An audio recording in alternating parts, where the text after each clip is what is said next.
It all started like a normal day, other than the fact that it was absolutely boiling.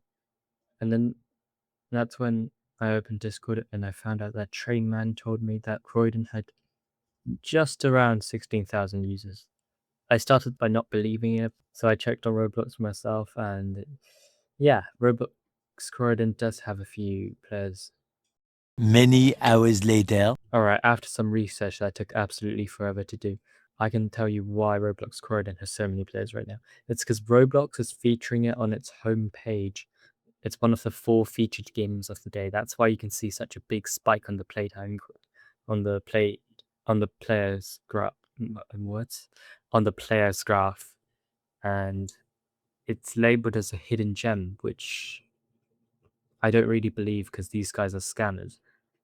More details on that if you DM me on Discord. Yeah, let's have a look at how these new players are getting on, because Croydon's tutorial is quite atrocious.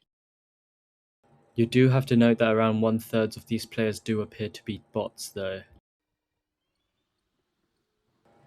I just joined the second filler server and I'm not seeing any free buses, though. Tell you what, I'll drive on the shift and see how many free buses I can see that new players would have been driving.